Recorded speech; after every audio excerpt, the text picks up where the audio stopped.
What's going on, guys? In today's video, we are going to be doing a detailed walkthrough of the hill section in my city. I've had city updates about these builds before, but I've never really taken the time to do a full detailed walkthrough of each of the buildings and all the techniques I've used. Now, if you want to see the city updates that led to these buildings, I'll have them linked down below and throughout the video. But let's take these out of the city, put them on the build table, and take a closer look. So before we look at the buildings on their own, I wanted to look at it from an overall perspective because the idea is that each base plate, although individual, is meant to create a larger scene when they're positioned next to each other. So the idea for me here was not only create elevation, but also challenge myself and use smaller building footprints. So I'm really happy with how everything turned out, and it's really nice to see it all together outside of the city. So now let's take them apart and let's look at each one individually. First up here is the bike shop. So starting with the perimeter, I needed to create some elevation here in the city, and you can see that it sits right next to the water. So I had to have some rock and transition it naturally up into an elevated platform. So created a little ramp, wrapped it in some rocks, and then obviously added some ivy. Then as you get up top, I've got this really cool little handrail design that I kind of continued all the way throughout, and it's really kind of just adds a nice little bit of detail. Over on this side, you can see, honestly, I didn't really finish the idea here. This was supposed to be like a little dining area, and I was going to put in some tables and chairs, but it never quite came to fruition. So looking at the building, I will say the most important thing to me on this build was getting the color right, and I really wanted to use nougat. I think it's such a good looking color. You can see on the bottom, I've got some deterioration, and on the top, it's clean. I kind of like the contrast, but I knew I needed to add a little bit of weight to it, so I added the dark green plants and then also the dark red awning. Added also the dark brown door and window, and I think it just adds a nice little bit of weight to the overall build.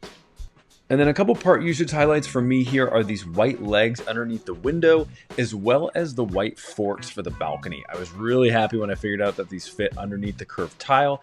And then one more usage of legs is where I've used these nougat legs around the window, as well as the little nougat mudguard piece. I just thought it looked nice and was kind of a fun little detail to add in an area where I wasn't really sure what to put.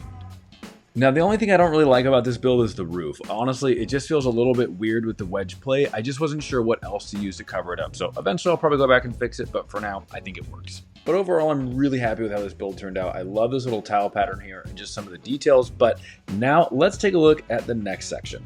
So by far the most impressive out of the three, this one has 5 buildings, 3 individual staircases, and so much detail. So let's take a closer look at the very first one.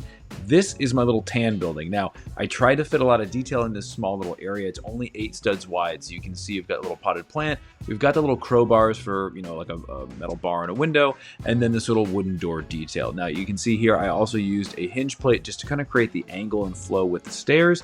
But let's take a look at the second level. It's really pretty basic. I don't like doing these single wide shutters, but I just didn't have a choice here. And then you can see on the balcony side, just some tan coining and just a little bit of detailing, and then a simple terracotta roof.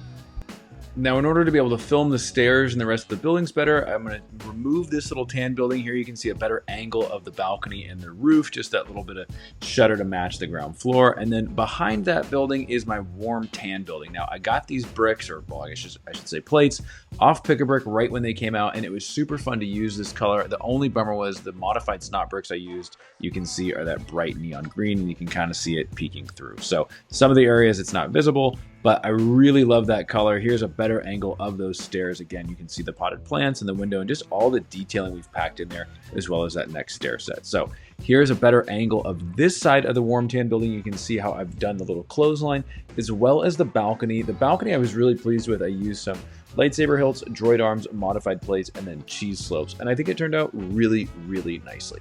And here's just a little bit better view of both of those buildings outside of the build, just so you can see the facades a little clearer. So now you can see the top section of the stairs. Eventually these stairs will lead to another platform. You can see this tiny little archway, as well as the 2 little potted plants. I used the medium nougat mini figureheads and then just added in some leaves and things like that. So really happy with this. Also, I used a little black flame piece on the edge of that black hand railing, and I just really like cramming in those little details like that. So it was really fun. So let's take a look at the dark orange building now. So starting out, the roof has a really nice shape, but I needed to cover up this ugly little exposed seam. So I added in some ivy, and I think it looks really nice contrasting with the dark orange and then adding in that little bit of light gray detail. So I kept things pretty simple with the white arch. I did use some black flex tube and those black little skeleton arms for the balcony, and I was really happy with how that turned out. So here you can see I tried to fit in some of those dark orange scroll bricks, a little bit of a colored awning, and just some more detail. You can see a little bit, it's a little tough, but the black spears over the window, just again, a little wrought iron detailing. So now moving down the steps, let's take a look at my favorite build of this entire section, and that is my sand red MOC. So starting at the bottom, you can see I've just got some simple white detailing with the cattails and a little bit of a rounded awning. I really wanted the sand red to just shine through on this build, similar to my first sand red MOC, and I just wanted the white detailing and accents to just kind of elevate it and help frame it. Now, I did use some dark orange and some dark brown. Again, you guys hear me talk about it a lot, but I wanted to add some weight to the building. You know, it needed to feel like it's got a little bit of darkness to it. And I think the dark green just contrasted really, really nicely with the sand red. So overall, I'm really pleased with it. I used the same little leaf kind of detail piece that I used on my first sand red MOC. For those who haven't seen that, check out the video. It's now since been destroyed, but I do have instructions for it out online too.